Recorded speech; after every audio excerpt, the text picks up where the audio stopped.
کہ سیدنا ابو بکر اور عمر رضی اللہ عنہما بعض اوقات جان بوجھ کے عید قربان کی قربانی چھوڑ دیا کرتے تھے تاکہ لوگ اسے واجب نہ سمجھ لیں.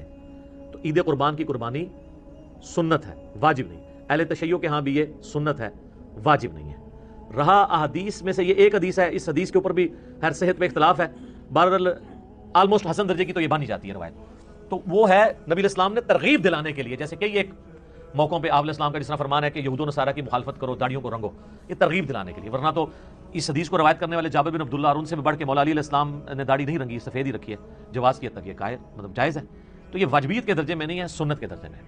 لیکن جس شخص کو اللہ تعالیٰ نے استطاعت دی ہے اسے ضرور قربانی کرنی چاہیے. میں یہ باتیں اس لیے نہیں کہہ رہا، اللہ کا شکر ہے کہ میں نے یعنی جب سے اس اعتبار سے یعنی صاحب استطاعت ہوں کہ میں نے خود سے کمانا شروع کیا ہے، یعنی 15 سال سے زیادہ ہو چکے ہیں، تو میری تو کسی سال میں بھی قربانی مس نہیں ہوئی ہے. نبی علیہ السلام نے بڑے اہتمام کے ساتھ کیا، حتیٰ کہ آپ صحیح مسلم میں جو آپ کے آخری حج کی حدیث ہے 2950، جس میں آپ کا فرمان ہے کہ میں اپنے باتوں میں وہ چیز چھوڑ کے جا رہا ہوں جسے مضبوطی سے پکڑ لو گے کبھی گمراہ نہیں ہوگے، وہ اللہ کی کتاب ہے. مسلم میں صرف اللہ کی کتاب کا ذکر ہے. سنت والی حدیث حاکم کے اندر ہے، وہ بھی حسن درجے میں ہے. اور رہی غدیر خم کی حدیث، وہ تو حجۃ الوداع کے موقع پہ نہیں بلکہ واپسی پہ خم نامی گاؤں میں، وہ مسلم شریف میں 6225 سے 6228. تو بخاری مسلم میں جو حدیث ہے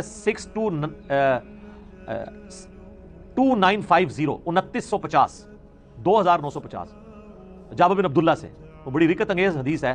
جابر بن عبداللہ آلموسٹ نابینا ہو چکے ہوتے ہیں، تو امام باقر ان کو ملنے کے لیے جاتے ہیں. تو ان کو بتایا جاتا ہے کہ حضور کا بچہ ہے آپ کے پاس، امام باقر حضرت حسین کے پوتے. تو وہ ان کو اپنے پاس بٹھاتے ہیں، تو امام باقر اس حدیث کو روایت کرتے ہیں، اور امام باقر سے امام جعفر صادق نے بیان کیا ہے، اور 2 واسطوں سے امام مسلم نے لی ہے. تو امام باقر کہتے ہیں کہ جابر بن عبداللہ میرے یہ سامنے کے بٹن کھولتے ہیں اور میرے سینے پہ یوں ہاتھ رکھتے ہیں اور کہتے ہیں تم میرے نبی کے بیٹے ہو، تم مجھ سے جو پوچھنا چاہتے ہو پوچھو. تو وہ کہتے ہیں میں آپ سے پوچھنے ہوں کہ نبی علیہ السلام نے حج کس طرح کیا تھا. تو وہ حج کی آلموسٹ 7-8 صفحوں پہ لمبی حدیث ہے. مسلم شریف میں 2950 اور مشکات میں دوسری جلد میں حج کے چیپٹر میں پہلی حدیث ہی ہے نبی علیہ السلام کے حج پہ. یہ امام باقر نے روایت کیا ہے، ان سے امام جعفر نے سنی ہے، اور پھر بعد میں 2 واسطوں سے امام مسلم نے لی ہے. اس میں الفاظ ہیں کہ یمن سے نبی علیہ السلام نے 100 اونٹ منگوائے حجۃ الوداع کے موقع پر. 63 اونٹ آپ نے اپنے مبارک ہاتھوں سے نہر کیے ایک حج کے موقع پہ، 63 اونٹ. اور یہ حضور اپنی طرف سے کر رہے ہیں، اور باقی 37 جو ہیں وہ مولا علی کو کہا کہ تم نے کرنا ہے. تو 63 میں اشارہ تھا کہ آپ کی چونکہ زندگی مبارک کے 63 سال ہیں، آپ نے پورے سال ایک سال کی قربانی ایک ہی دفعہ کی ہے. اور اس کے بعد جابر بن عبداللہ کہتے ہیں کہ جب وہ 100 کے 100 اونٹ نہر ہو گئے تو نبی اسلام نے حکم دیا کہ ہر اونٹ میں سے ایک بوٹی لی جائے، اور وہ ساری 100 کی 100 بوٹیاں ایک دیگ میں ڈال کے پکائی گئیں، ہر ایک جانور سے ایک بوٹی لے کے.